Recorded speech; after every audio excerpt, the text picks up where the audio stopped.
What's up, guys? Vaping Mr. J here, so you know what time it is. It's time to do the review on the THRUNITE T1. Let's go ahead and get started with this. So I absolutely love the form factor. It is so freaking tiny, easy to fit in the pocket. I love the pocket clip, easy to take in and out of your pocket. It's a reverse pocket clip, so it has two sides to it.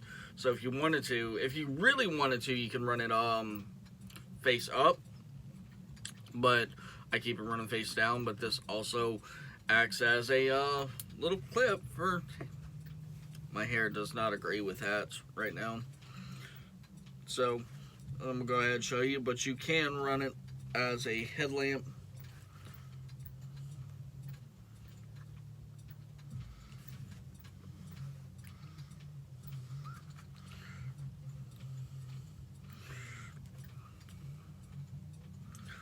Like that, like so. Let me go ahead and turn it on, find the button. So like that. And I can see everything I'm doing, which is nice. Alright, so I didn't run through the mode in the unboxing video, or even the testing video showing you the brightness of the light outside at nighttime. Alright, so it's on 685 lumens right now. So if I hold it down, it'll cycle down to the lowest brightness, or infinity brightness. So that's the lowest. I forgot, I think that's like 15 lumens or something. Now if we okay, that's 15 lumens. Now if we double tap, that's turbo, and if we triple tap, and that's strobe. So, and then obviously if you hold it down for about 1 to 3 seconds, you get Firefly Mode, which is useful for reading books and whatnot. Not really bright enough to use around the house. It's only 1 lumen, but it's definitely usable to read like books or something. So the 18350 in this is removable. We've already showed that, or I've already showed that in the unboxing video, so don't have to show that again. I really don't like taking these batteries out unless, well, this one I don't have to take out because I can charge it within the light itself via the micro USB right here. Hang on, right here. So, and this does seal back up. That's where you get your water resistance from IPX8, so you can submerge it into water up to 3 meters. I'm not going to submerge it because I typically have bad luck with water resistant items. I had a camera that was water resistant, and it failed on me, so I'm not going to submerge this. But it will help out if I'm like, say if I need to like go do something outside and it's sprinkling a little bit, it's a little wet or something, or rain's coming down. That will help out. But as far as submerging this, like, if you want to see a submerge test, there's plenty other videos that show that. I'm just not going to risk it because, well, I'm not going to risk it. I do enjoy the color. I think the color is really nice. Blends really well with most of the stuff I wear, whether it be jeans. Right now I have a pair of ACUs on. Can't see that. Blends in really well with that. Pairs really well, somewhat well, with this guy right here. So yeah, it's just, and overall, it's a good light. I can't tell you what runtime is like on it, even though I've been using it for the past week. But I've always been using it about halfway in the brightness setting, just to get around the house. But I did use it last night on high to help my grandmother plant some tobacco plants. And it worked out super well, like really well. It did tend to get a little toasty, and I found out the reason why that is because it's a small body, small frame, whatever you want to call it, and it has a big emitter in it that's pushing a decent amount of power, or pulling a decent amount of power. So heat is obviously going to be a little bit of an issue, which is why when you're on turbo, they give you a 3-minute limit.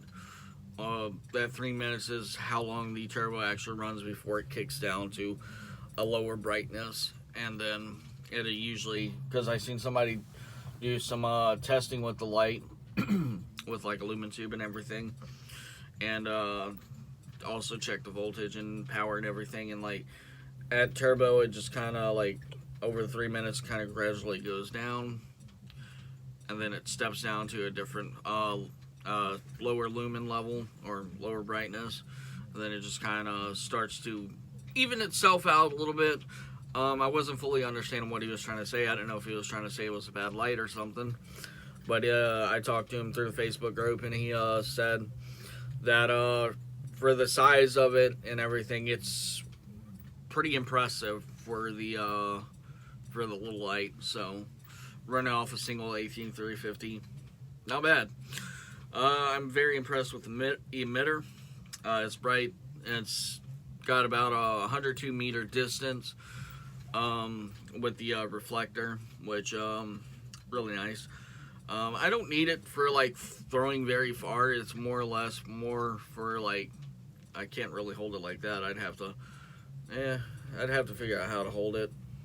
But let's see, I can hold it like this.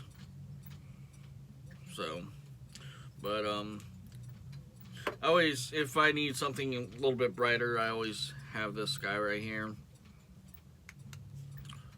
3500 lumens, and then I have some smaller lights like this.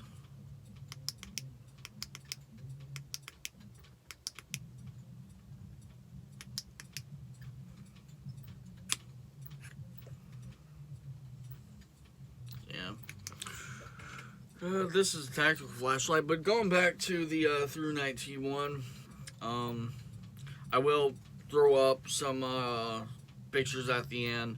One of them being of, well, I'll have to merge the two photos together. One of being a timer that or a stopwatch that I took that was a minute, 15 milliseconds, and then the second photo is of me actually measuring the temperature of the head on this light after the minute and 15 milliseconds. So give you a rough idea of how warm the light actually gets after a minute of use on turbo. And then the other photo will be a picture of the stats or specs for as far as like runtime for each individual mode.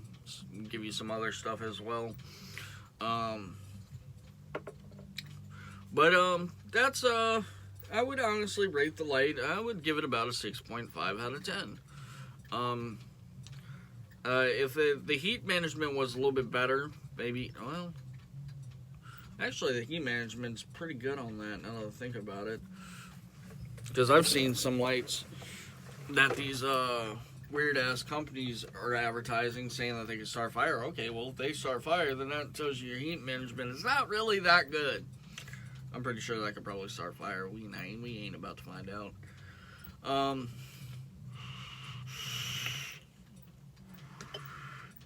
Charge time. I forgot to mention that. So charge time, I estimated, because when I got the light, I got it around 11 a.m. Last Wednesday. And I put it, after I got done doing the video and everything, I put it on the charger. Brought the charger upstairs with me. Fell asleep for a little bit. So when I woke up, it was around, I would say, 3, give or take.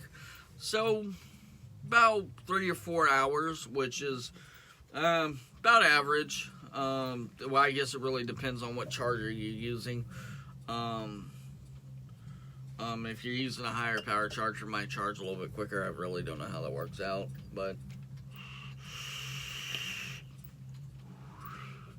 I would say runtime for what I've been using it for is actually pretty impressive. And I use it every night, and I sit here, play around with it, shine it on different shit when I get bored. And battery doesn't need to be charged yet, so I would say that's good. But yeah, I'm going to give it a 6.5. It's a good little light. I wish I would have jumped on the coupon code flash sale, or FS, which is the coupon code for THRUNITE when they were having a flash sale on this little guy, but yeah, I don't think you can get this one anymore.